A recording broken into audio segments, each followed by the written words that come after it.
Essa manchete dizia que uma mulher tinha tirado a vida dos seus 2 filhinhos porque o marido tinha acabado de pedir o divórcio. Em maio de 2015, ele achou estranho quando a esposa dele colocou uma senha no celular dela. E quando ele questionou, ela disse: então, é porque daqui a pouco vai ser Dia dos Pais e eu estou fazendo uma surpresa pra você e eu não quero que você veja e você estrague a surpresa. Tudo bem, ele acreditou. E aí ela disse que ela tinha contratado um empreiteiro, que era vizinho deles e amigo deles, para montar um escritório lá na casa. O empreiteiro estava sempre lá na casa deles, só que o escritório nunca ficava pronto. Então teve um dia de manhã que a esposa entrou no banheiro para tomar um banho e ele aproveitou e pegou o celular dela. E aí ele encontrou uma coisa que ele não gostou. Ela tinha mandado uma mensagem para o vizinho / empreiteiro dizendo o seguinte: estou toda coberta de glacê. Você quer lamber? Bom, essa mensagem deixou ele totalmente assim chateado, né? Ele pede o celular da esposa dizendo que ele precisa colocar um antivírus. Então ela entrega o celular destravado. Só que na verdade ele tá colocando um aplicativo que vai resgatar todas as mensagens, todos os e-mails, tudo que ela tiver apagado no celular, ele vai receber no computador dele, tá? Enquanto o Jason estava no trabalho, ele pôde ver as mensagens sendo trocadas com o vizinho. Depois, o Jason e a esposa foram até a casa da mãe dele, pegaram as crianças e levaram para casa do vizinho, né? Eles eram amigos e aí eles iam jantar lá na casa do vizinho. Então tava tudo bem no jantar, eles estavam conversando, as esposas estavam felizes, bebendo, e aí a namorada do vizinho sugeriu que queria muito ir ao cinema. O Jason, então, ele achou legal essa ideia, só as mulheres irem ao cinema juntas e sozinhas. Enquanto isso, eles iriam para casa do Jason, né, os homens, as crianças também, e o Jason disse que ficaria olhando as crianças. Assim que eles chegaram lá, as crianças foram pro quarto brincar, os homens ficaram lá na sala, né, conversando, e as mulheres foram se divertir no cinema. Logo depois de um tempo, lá pra metade provavelmente do filme, enquanto estavam sentados no sofá, ele percebeu que a esposa estava mandando mensagens para o vizinho. Por que que ele sabia? Porque logo em seguida ele recebia essas mensagens também. Ele também visualizava no celular dele. E era mensagem assim, gente, bem pesada. Ela descrevia atos íntimos que gostaria de fazer com ele e eles queriam saber quando que eles iam se encontrar. E o vizinho começou também a responder essas mensagens, retribuindo essas respostas. Então ela disse para ele: olha o seu Snapchat, eu mandei uma foto. Consequentemente, o marido também conseguiu visualizar qual que era a foto. Era uma foto da mulher que ela estava se intimamente. O Jason, ele disse que o que ele queria fazer era partir para cima ali e dar no vizinho, né? Só que ele fez o possível para se controlar. Eles meio que já tinham combinado então de se encontrarem finalmente para ter relações íntimas na segunda-feira, quando o marido dela fosse trabalhar. Então o Jason já tinha colocado o plano, né? Ia acontecer na casa dele. Ele pensou: eu vou sair para trabalhar, eu espero um pouco, dou o tempo dele chegar na casa dela, né? Na nossa casa, e aí eu chego e pego todo mundo em flagrante, né? Então era isso que ele ia fazer e eu acho que daria super certo. Só que aí ele disse que o vizinho mandou uma mensagem para a esposa, né, nessa conversa aí, nesse bate-papo, que ele ficou pé da vida. A mensagem dizia: você é minha garota agora. A esposa e a namorada finalmente chegam do cinema. Com muita educação, o Jason pede para as duas sentarem no sofá e ele diz que vai lá falar com as crianças para elas ficarem no quarto, deixa a porta trancada e volta para a sala. E aí ele começa então a interrogar a esposa, falando: meu, você tá mandando mensagens para ele, mensagens desse tipo, né, para ele? Afinal de contas, vocês se amam, né? Que história é essa? E aí ela se pôs em negação, ela disse que não, jamais fez aquilo. Só que quando ele mostrou as mensagens, ela disse: eu fiz isso, mas é só hoje que eu fiz isso, é a primeira vez, eu não mandei esse tipo de mensagens mais pra ele. E aí ele perguntou: poxa, você mandou foto pra ele? Ela também disse que não. Ele mostrou a foto, ela disse: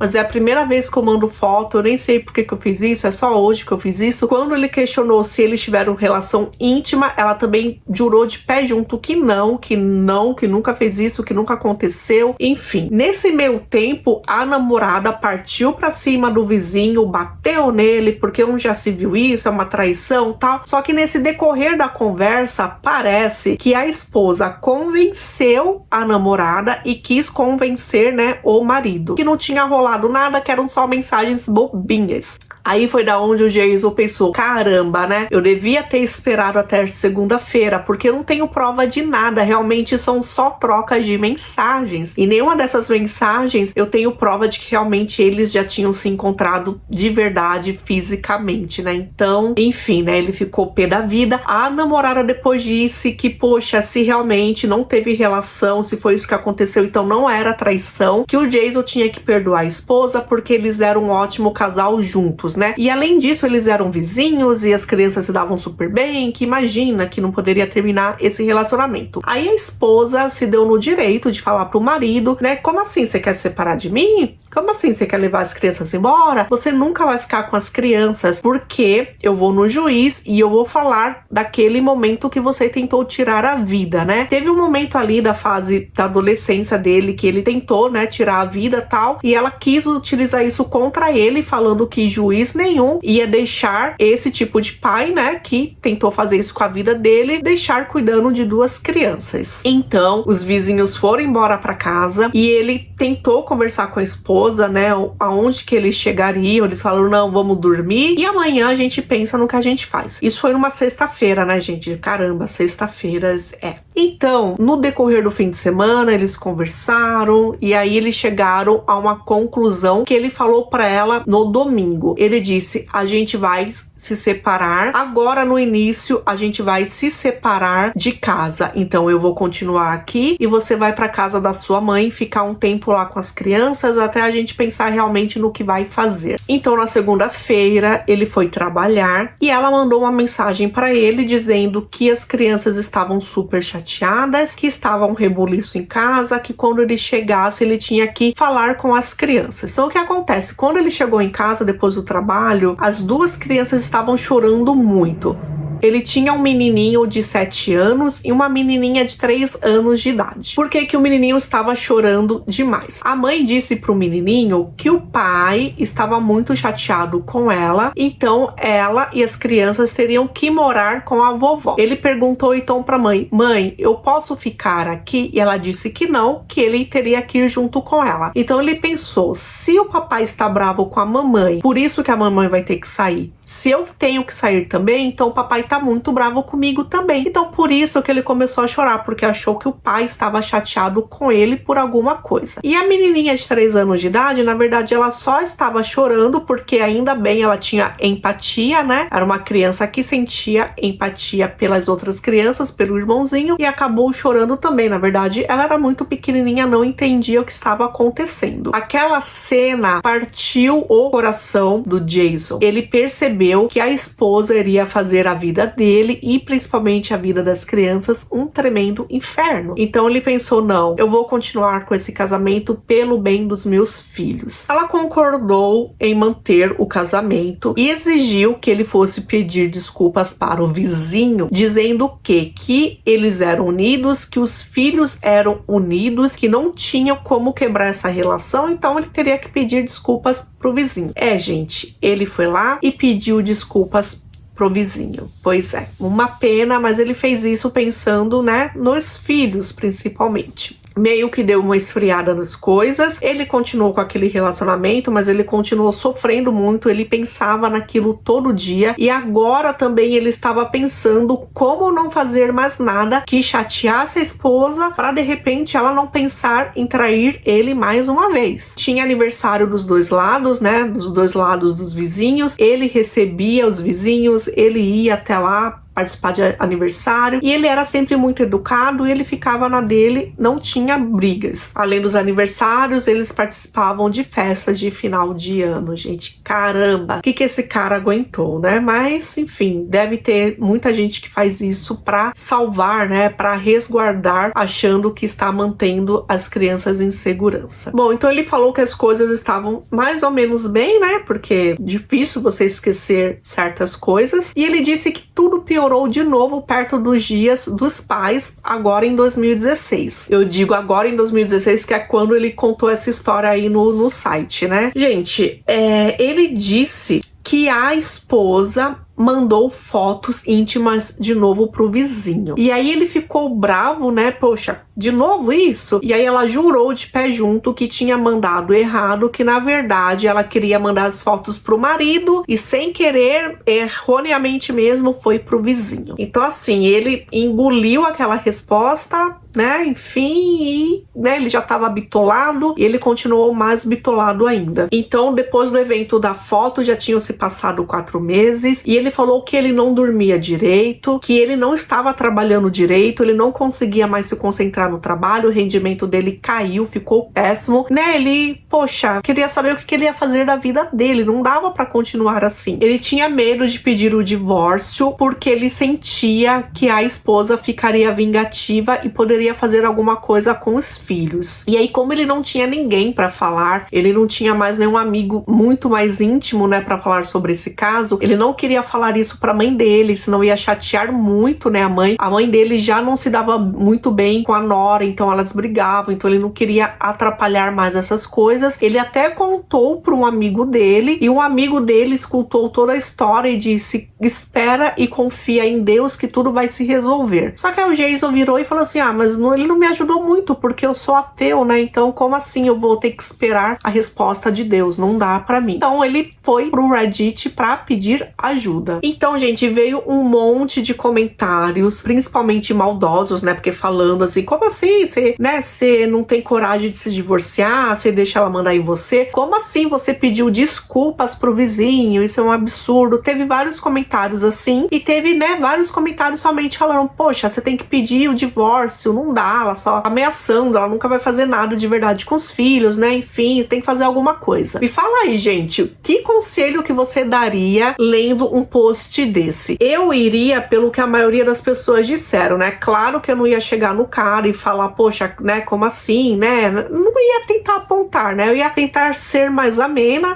mas eu acho que eu iria incentivar ele sim, né, a cair fora desse relacionamento, porque ela já fez uma vez, ela já quis fazer de novo, né? Esse negócio de falta errado, né, tem somente, eu tenho algumas suposições. Eu duvido que ela tenha mandado errado, que ela queira ter mandado pro marido. Não, gente, isso eu duvido. Eu acredito que ela queria realmente ter mandado pro vizinho. Só que assim, ou ela mandou por mandar mesmo, ou ela mandou para verificar, para testar se o marido ainda tinha acesso às contas, aos e-mails, às mensagens dela, porque, né, ele tinha conseguido uma vez e pode ser que ainda estava ativo ou não aquele aplicativo. Eu acho que pode ter sido um teste também. Alguns dias depois de ter postado aquilo, que foi dia 28 de outubro, dia 1º de novembro, ele voltou na rede lá no Reddit e ele postou uma outra coisa. Ele disse que estava seguindo o conselho do pessoal, que ele tinha tentado falar com a esposa, né, para eles levantarem o casamento, só que ela não quis ajuda, ela não queria ajuda, ela recusou aconselhamento várias vezes no último ano. Acredito que tinha sido aquele aconselhamento de casal, né, que a gente vê muito, que isso tem muito lá nos Estados Unidos, e ele decidiu que ia procurar um advogado de divórcio e que ia avisar para ela que ia se divorciar e que ia tirar as crianças dela. Isso ele já tinha decidido. E aí, claro, choveu um monte de comentários de pessoas achando legal aquela atitude, apoiando ele e dizendo que ia dar tudo certo. E ele termina agradecendo, né, as pessoas por terem dado aqueles conselhos, por ter aberto os olhos dele, porque até então ele não estava enxergando, né, tudo o que estava acontecendo de verdade na vida dele. Eu vou falar uma coisa pra vocês, assim, que deixou muita gente lá no fórum chateados e que chocou muita gente, assim, nos Estados Unidos inteiro, e que me chocou muito quando eu li essa história semana passada. Eu fiquei muito mal, assim, muito sentida, e aí é agora que eu vou contar pra vocês o que aconteceu. Jason ia pedir o divórcio dia 15 de novembro de 2016.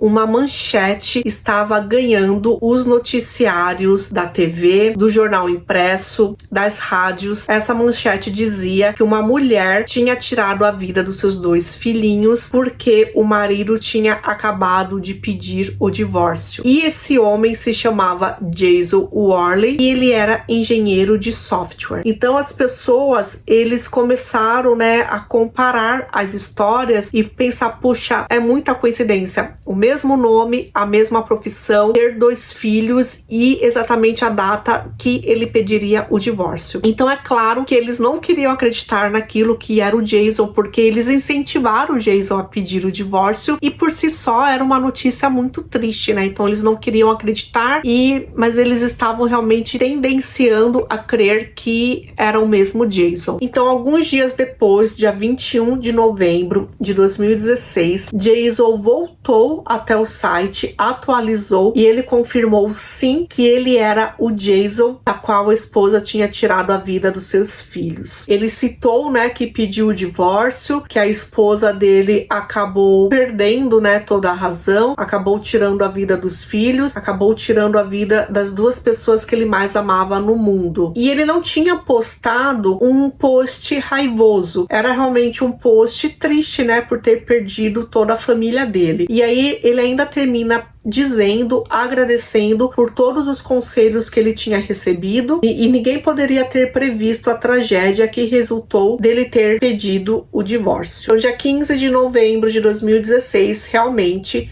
Jason havia pedido, né, o divórcio para Brandy e aparentemente ela aceitou e eles ainda continuaram na mesma casa, né, até ele ver o advogado de divórcio, que seria na semana seguinte. Então, dia 16 de novembro, um dia depois, né, do aviso do divórcio, ela foi com a filhinha até uma apresentação de dança na escola. Depois ela chegou em casa, deixou a criança lá com o marido, né, o Tyler já estava lá, e ela disse que precisava ir até o Walmart para comprar um objeto por uma feira de ciências que o Tyler iria participar. Só que na verdade ela já tinha ido comprar uma faca. Assim que ela chegou em casa, ela foi até o quarto da filha e deixou essa faca embaixo do travesseiro dela. Bom, o marido Jason não dormia mais no quarto com ela, era óbvio, ele estava dormindo num colchão de ar no porão da casa, né, lá embaixo. Naquele dia, meio que a Brandy tinha insistido para ele dormir no sofá da sala, só que ele disse que não, que ele ia descer porque lá embaixo era mais confortável. Então, na madrugada daquele dia, que na verdade já era dia 17 de novembro, ela foi até o quarto do Tyler e disse para eles irem até o quarto da Charlie porque eles iam brincar de festa do pijama. Chegando lá, ela pegou a faca e começou a utilizar a faca contra seu próprio filho. Nisso, a menininha acordou e perguntou para ela: mãe, o que você tá fazendo? Ela disse que filha, dorme, não é nada, tá tudo bem. A menininha voltou a dormir. Então ela continuou, né, terminando com o Tyler e logo em seguida ela pegou a menininha e fez a mesma coisa com ela. Depois disso, ela resolveu tirar a própria vida. Na verdade, eu não sei se realmente ela quis fazer isso, né, porque ela não conseguiu, e ela deu um corte no pescoço dela. Ela foi para a sala, sentou no sofá e ligou para emergência. Quando ela ligou para emergência, o atendente, nem o atendente mesmo, estava acreditando no que ela disse. Ela disse realmente que tinha tirado a vida dos 2 filhos e que tinha tentado tirar a própria vida, que ela estava machucada. Então eles pegaram o endereço dela e é nítido realmente, sabe, que o atendente não está acreditando no que ela tá falando. Ela começa a ligação também falando que tinha tomado um medicamento chamado Benadryl, que esse medicamento deixa a pessoa confusa muitas vezes e vendo alucinações. Então ele até imaginou que poderia ser alguma coisa relacionada com o medicamento. Então ele ficou fazendo algumas perguntas, né, porque assim, ele acreditava que ela não tinha feito nada, só que ao mesmo tempo ele tinha medo que de repente ela fizesse, né, já que ela estava à base de medicamentos. Nisso ela contou que antes de ligar para emergência, ela ligou para a mãe dela falando que não estava bem e que a mãe estava se dirigindo e indo até a casa dela, né? Então o atendente, ele ficou despreocupado, ele ficou conversando com ela até que percebeu que a mãe dela chegou. A mãe dela pegou o telefone, conversou com o atendente e ele disse: olha, tem como você ir até o quarto das as crianças e ver se está tudo bem? E ela disse que tudo bem. Quando ela chegou no quarto das crianças, ela começou a gritar, né? Poxa, ela viu uma cena terrível. Daí o atendente, ele, muito triste, ele percebeu que realmente a Brandy tinha feito aquilo. E ele até olhou pro atendente que estava lá perto dele. O atendente já estava com o olho cheio de lágrimas. E ele fez o possível, assim, para não chorar também, porque ele tinha que dar continuidade àquilo. No momento que a mãe dela, a da Brandy, né? No momento que a sogra do Jason começou a gritar, foi aí que o Jason acordou e ele saiu do porão, né? Foi lá pro andar onde tinha os quartos e viu também aquela cena terrível. Os policiais chegaram, a Brandy estava sentada no sofá como se nada tivesse acontecido, ou fingindo, né, gente? E aí ela acabou sendo levada pro hospital, afinal ela estava com corte, ela sobreviveu e dali então ela acabou sendo presa e iria ser acusada de tirar a vida dos seus 2 filhos. Nisso que o Jason estava passando na sala para chegar para as crianças, a Brandy virou para ele e disse o seguinte: agora você não pode levar as crianças. O Jason disse que tudo aquilo foi difícil, que voltar para casa sem as crianças e depois que a limpeza já tinha sido feita, ele disse que quando entrou no quarto da Charlie, ele sentiu realmente o cheiro de sangue ainda lá e que ele falhou totalmente, porque se de repente ele tivesse aceitado ficar na sala dormindo no sofá, pode ser que ele tivesse escutado, percebido alguma coisa e impedido, né, que aquilo tivesse acontecido com os filhos, ou ter perdido a vida junto com os filhos, né, porque ele não queria mais viver sem os filhos dele. E ele disse que falhou terrivelmente no papel de pai, que pai tem que proteger os filhos, ele não conseguiu fazer isso. Bom, em 2018, Brandy se declarou culpada e o advogado disse que em momento nenhum ela disse o motivo, que a única vez que ela citou foi quando estava ainda lá na casa, né, que os policiais encontraram, que ela disse pro Jason, né, que tipo, agora você não vai ficar com as crianças. Então, realmente foi por uma vingança. Como ela se declarou culpada, não houve julgamento com júri e ela recebeu 65 anos por tirar a vida de Charlie e 55 anos por tirar a vida de Tyler. Então, assim, ela vai ficar 120 anos na prisão. Em março de 2017, eles se divorciaram definitivamente. Eu não consegui buscar informações do Jason. Algum site eu vi, mas eu não tenho certeza se realmente é real. O Jason hoje, ele conseguiu casar de novo, então ele tem uma nova família. Espero realmente que isso tenha acontecido, que ele seja muito feliz com a esposa e com os filhos dele, porque, né, ele passou por momentos tristes e ele foi impedido de vivenciar com os seus filhos amados. Então esse é o caso de hoje, né, gente? Lembrando, assim, o que o Jason disse, a culpa não foi de quem deu os conselhos, ele agradece muito pelas pessoas que aconselharam, né, porque ele pôde ver que ele poderia fazer alguma coisa, mas infelizmente a Brandy, que serzinho, né, sabe, assim, caramba, uma pena mesmo que ele tenha conhecido essa mulher e ter tido filhos com ela, porque da mesma forma que ela se deu o direito de colocar eles no mundo, ela achou que poderia tirar a vida deles, né, gente? Esse é um caso, assim, que mexeu muito comigo também. Casos, assim, com família, com crianças, são sempre muito tristes, né? Enfim, é isso, tá? Então, a gente se vê num próximo caso. Um ótimo dia aí pra vocês. Até a próxima. Tchau.